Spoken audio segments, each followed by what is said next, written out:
Okay, guys, Panzer J back, and we are up to turn number 14 in Operation Live and Let Die. So this is officially 14.1, Germany. So we'll get into Germany here in a minute. So I just wanted to kind of pick up where Fighting Irish had left off in his last video for the US KMT. So I encourage you guys to get on his channel and check that out. He really launched a bunch of attacks. Some surprising ones as well as some very successful ones, especially over here in China. It looked like a couple of turns ago that the CCP was going to run away with it here in China, and the KMT have bounced back big time with a lot of help from the U.S. So some definitely good moves from Fighting Irish there. He also has given me all kinds of problems in the Mediterranean with a combination of the U.S., British, and French. As you can see, the French have a bunch of units here in North Africa, and he continues to bring over U.S. ships. We had, again, if you haven't watched this video, go ahead and check it out. We had a major clash in C-Zone 50, which thankfully I won, but has left me quite depleted with my Italian units. And on that marker right there, all I've got is a damaged battleship, a heavy cruiser, and two transports right now. So definitely some issues for me to address here coming up as the Axis. But one thing I just want to pick up with what he said, and I wasn't quite aware of some of this, but he had said that he, as well as myself and Global War 36, had been accused of some cheating, maybe based on like die rolls, or maybe in terms of declaring battles or whatnot. And much like what he had to say, I definitely trust both of my opponents. Definitely don't believe there's any cheating involved. This is the first YouTube war that I've been involved in. So there's definitely going to be mistakes, not to mention that I'm far from an expert by any means. Most of my experience comes from Global 39. So I'm definitely learning things as I go. And I definitely appreciate all the comments. They have helped all of us correct errors here and there. But also, if you look at a lot of the comments, even among the most experienced of players, some of the issues that have been brought up still divide the community as far as what is actually 100% correct, because some of the rules are a little ambiguous. They can go one way or the other, and that's cool. I definitely appreciate the feedback, and I think it helps all of us to be better players, because the last thing I want to do, I know what I've been striving for in this game is I definitely don't want to give myself any kind of advantage because I'm unsure of a rule or whatever. Or if there's an error that's made, I much prefer to make the error so that it hurts me as opposed to my opponents. I'd hate to win like a crucial battle or whatever by shortchanging my opponent somehow. So I definitely agree with Fighting Irish that all three of us have been playing to the best of our abilities and haven't been cheating. Again, errors and mistakes are gonna come up, and that's what I'm hoping you guys will pick up on and kind of correct our mistakes and help make the game as fair as possible, as well as enjoyable as possible. So with that out of the way, let's get on to Germany 14.1. So we will go ahead and do our tech rolls first. So Germany has the 5 tech rolls like they've had for most of the game here. So I think we're going to go for, we've got 3 techs that are started that aren't completed: advanced subs, improved construction, and attack transport. So we're going to go for those 3. And I think we'll throw in, how about jet fighters and radar? So those will be the 5 we go for. So let's go ahead and shoot for jet fighters first, and that takes an 8 or higher. And we got a 5, so we missed that one. Then we're on to advanced subs, which is at stage 2, so we need an 8 or higher. and we got an 8, so we moved to stage 3 for those. Then radar has no, we're not at any stage for radar, so that's a 7 or higher. And we get a 5, so no tech breakthrough there. Improved construction is also 7 or higher, and that's at stage 3. And we get a 9, so we do succeed there. So we finish off improved construction. And then attack transports for our 5th, and that's an 8 or higher. And we did get an 8. So we moved up on 3 of them. So we moved up on advanced subs to stage 3. Improved construction, we actually finished that off. And then attack transports. So not too bad. 3 out of 5 is pretty good for Germany, and it was the 3 that I already had some progress on already. So that's not too bad.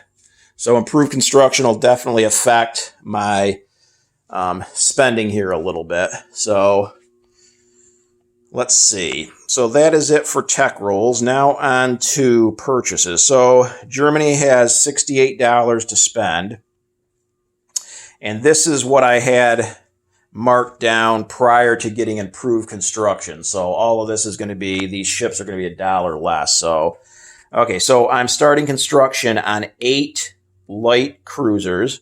1, 2, 3, 4, 5, 6, 7, 8. So they would normally be $4 a piece, but with improved construction, they're only 3 a piece.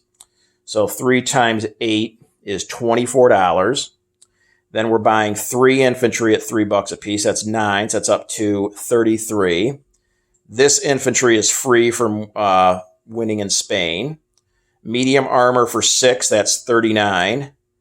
2 paratroopers at $3 a piece. So that's 6. That's 45.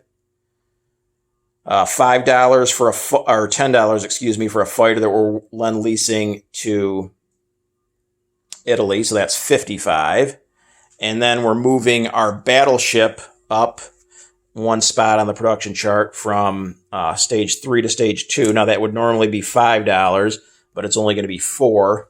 So I believe that's $59 now. So $59 for Germany. So that would leave $9 left. And I guess we'll just hold on to that $9. So I'm not going to purchase anything else, even though I've now saved money from the improved construction. So we'll just hold on to that $9 for next turn. So 59 of the $68 Germany is spending on this turn. Now on to attacks, which actually there's not going to be any. So I was originally going to come down here into C Zone 80 and attack what's left of this U.S. fleet. Now that white ship is U.S., it's a coastal defense ship. I just don't have any sculpts for the U.S. That would represent coastal defense ships, and they're olive drab green. So that white is the U.S. coastal defense ship. But what I had forgotten about when I had first mentioned to Fighting Irish, I planned on going in to attack this sea zone here in these ships. I forgot he can scramble the 2 French jets there. So I'm not going to go ahead and do that attack. So there's actually no fighting taking place for Germany. So now on to non-combat. So we are going to go ahead and take this destroyer in C Zone 151, come down to 51, and then come over here to 50. So I'll place that on the card. These 2 German subs are going to move up 1 to C Zone 50. So we'll put those on the Italian card.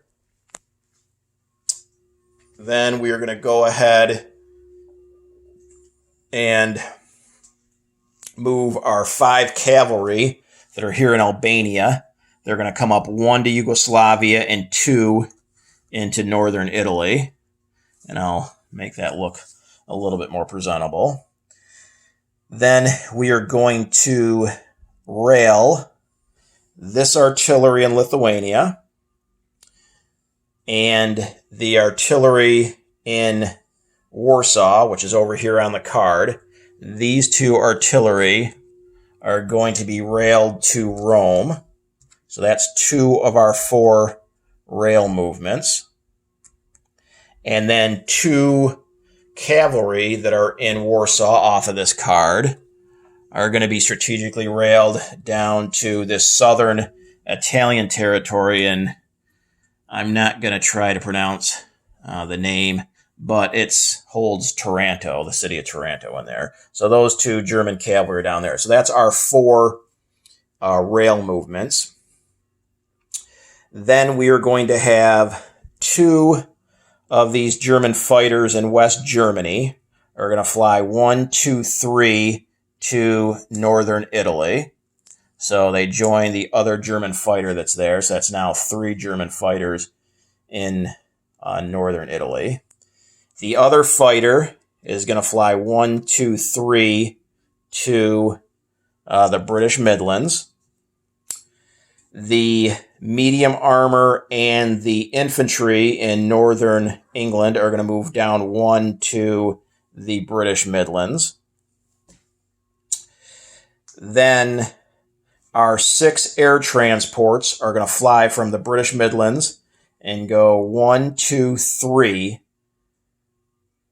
and pick up 4 regular infantry and the 2 paratroopers in West Germany, and they're all going to fly back to the British Midlands. So I have an air base there plus long-range aircraft, so those transports have movement of 8, so they have more than enough to get to West Germany and get back.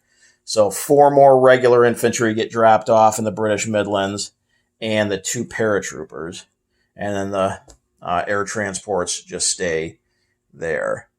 I believe that is it.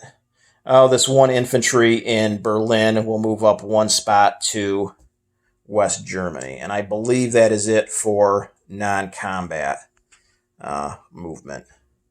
That does look to be it. Okay, so now on to unit placement. So we're going to go ahead and take all 8 of our light cruisers that we started production on and put all 8 of those down here on the production chart. So I'll straighten those out later. So now on the production chart, Germany has a battleship and 8 light cruisers at stage 2.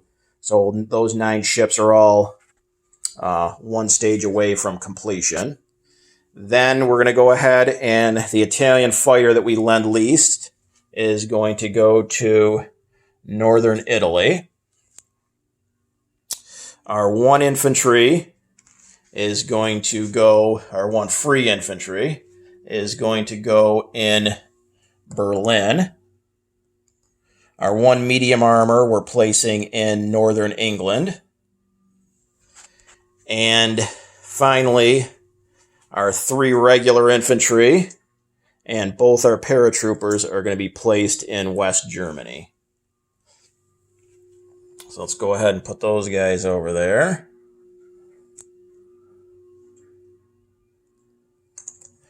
Okay, so just to recap a little bit here in a couple of the territories that are getting overfilled. So first in northern Italy, we have 3 German fighters, a German tactical, and 5 German cavalry, along with 3 Italian fighters and 2 Italian Marines.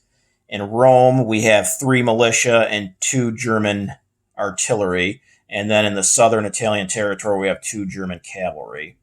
In C-Zone 50, on this Italian fleet card, we have an Italian damaged battleship, a heavy cruiser, 2 Italian transports, and then 2 German subs and a German destroyer.